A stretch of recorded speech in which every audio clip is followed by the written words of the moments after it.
The UFC is going to Des Moines, Iowa for whatever reason. I haven't figured that out yet.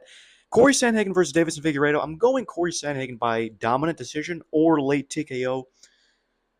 This fight really shouldn't be hard to predict. Dude, what is Davison Figueiredo going to do to win this fight? What is his plan of attack? How does he win this fight? Does he win by submission? No, because he's not going to get Corey Sandhagen down because his takedown defense has always been good. But then when you pair it to a 12-week fight camp to fight Umar Nurmagomedov and you stuff most of the takedowns, bro, Figueiredo's not going to get him down. How is he going to hit him? He's way too fucking long. Way too fucking long. He's going to keep him at bay super easy. He's not going to be able to get on the inside because Corey Sandhagen can manage distance like no other. Dude, I'm not even going to spend a lot of time on this fight. Corey Sandhagen is going to fucking pick him apart at range with very, very much ease. Figueiredo did not look good against Petr Yan. He lost every round. And, dude, people say that Sandhagen got destroyed by Umar. Bro, he took 2 rounds, all right? He took 2 rounds. Now, yes, I know he did not have a lot of success in this fight. He was not fighting. He was almost fighting too smart to where he wasn't doing much. And he was so worried about the takedown, he just could not get his own game plan established. Bro, come on, dude, let's just stop. I love Figueiredo. Sandhagen's cool too. There is nothing that Figueiredo can do to win this fight. Like I haven't seen the odds. If I was the odds maker, I would make Corey Sandhagen minus 600. Corey Sandhagen by unanimous decision or late TKO. This fight is really fucking hard to predict. Rainier DeRitter versus Bo Nickel. Now, my initial thought was, oh shit, Bo Nickel's actually getting some step up in competition. Okay. I don't know how I feel about this. I don't know. I don't think Bo Nickel can take this fight. Then I started to think, well, I mean, is Rainier DeRitter actually good? Because we don't really know. We don't really know this. Okay, I know he was a double champ in ONE FC, and I understand that he's 2-0 in the UFC, both finishes. But I don't know, dude. I'm going Rainier DeRitter by decision. I know that contradicted everything I just said. And let me explain why. Okay, so first, let's do some MMA math because you know that always works. Dude, Bo Nickel is not taking down Kevin Holland and submitting him in 2 minutes. He is not just going to take down GM3 and submit him either. It's just not going to happen. And I know he didn't just take down GM3 and submit him. I understand that was a 3-round fight, and DeRitter got fucking rocked quite a few times, looked like shit on the feet. Now let me tell you this. So Rainier DeRitter is not pretty on the feet whatsoever. We know this. We know this. We've seen guys that are not that pretty on the feet succeed, such as the champion of this division. So, okay. So Rainier DeRitter, I don't think that he's scared of Bo Nickel's ground game whatsoever. And I don't think Bo Nickel's ready for that. I don't think he's ready for a dude who is just not concerned about what he has to offer whatsoever.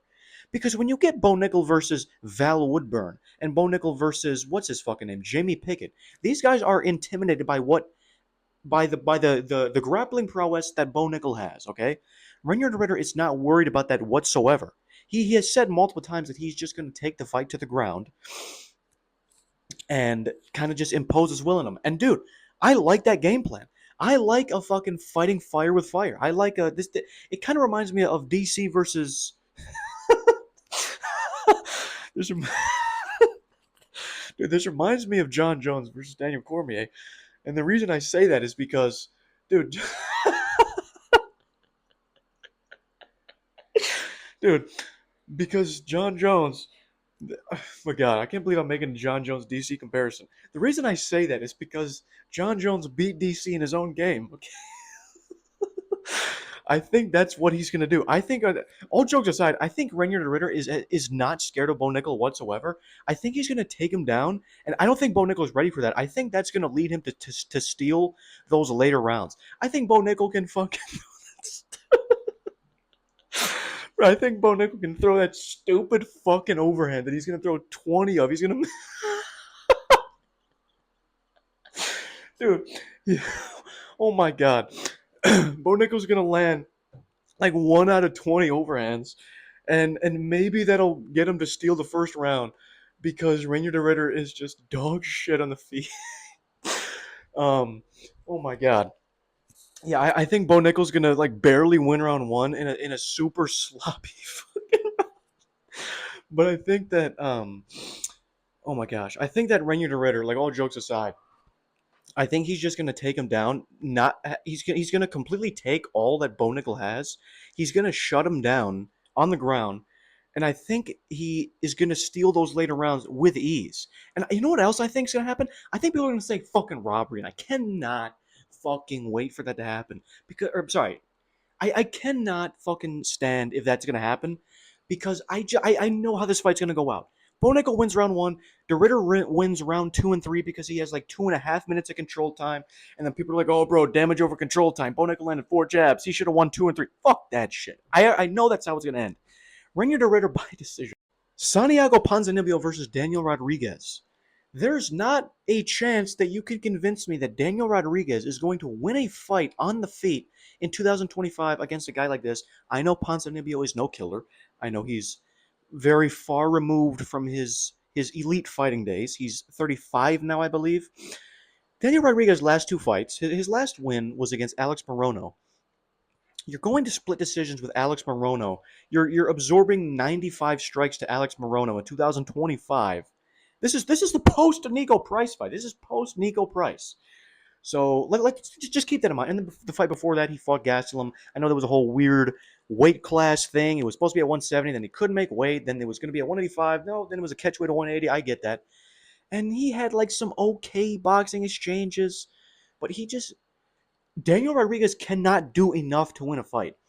This is gonna be competitive. This is gonna be a competitive fight. He's gonna be jabbing up. He's gonna be fucking doing those D Rod fucking, you know what I mean? Those little D Rod moments where he lands a 1-1-2 and then doesn't do anything for 2 minutes and like attempts a double leg and doesn't get it. Yeah, I'm going Santiago Ponzinibbio by decision. I think he's just much more high output. He's got some sting on his shots. He's much quicker than D-Rod at this point of their careers. Much more experienced as well. I guess that doesn't really have anything to do with it because they're both fucking 36. I'm going Santiago Ponzinibbio by decision. This is another fight that's really tough to predict. Montel Jackson versus Daniel Marcos. I'm going Montel Jackson by decision. Maybe a late finish. So, of course, Daniel Marcos is undefeated. That means he's going to be a minus 300. I don't know. To be fair, I actually haven't even seen the odds for this. I could just be making this shit up. But that's just how it goes. Oh, this guy's undefeated. He's going to win, of course. Yeah, dude, he's going to. Daniel Marcos is okay. He's just okay. He's not a top 15 guy. I don't think he is. Montel Jackson actually is ranked. He's number 4. Oh, no, 15 right there. He's number 15. I don't think Daniel Marcos can do enough to win this fight. I think he's really boring. Montel Jackson can find the power shot, which we've seen multiple times. Like, this guy can finish fights. And if you watch Daniel Marcos' last fight, watch round 3 against Adrian Yanez. Dude, I was fucking screaming at the TV. Adrian Yanez fumbled the fucking finish so easily. The finish was on a fucking silver platter.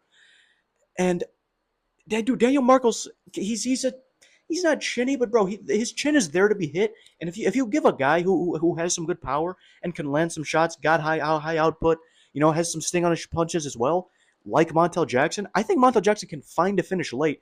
If not, I think he can do enough to win these rounds. Because Daniel Marcos, bro, you put him against Adrian Yanez and shit, sure, dude, he can win 2 rounds just off fucking point fighting. Here's some leg kicks here. Oh, yeah, he landed a couple jabs here. But then his opponents aren't as good, so they're not going to throw much. You give him a Montel Jackson, who's a pretty high volume striker. Lanzalai's got big sting on his punches. Bro, I'm not worried about Daniel Marcos if I'm Montel Jackson. I'm just not.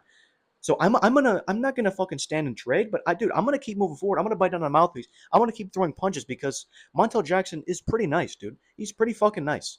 Montel Jackson by unanimous decision. Maybe round 3 KO, dude. Maybe round 3 KO. Jeremy Stevens versus Mason Jones. If you put Jeremy Stevens against a random flyweight that hasn't fought in 4 years, I'm picking the random flyweight. There's just not a chance in the world you can convince me that Jeremy Stevens is going to win a UFC fight in 2025.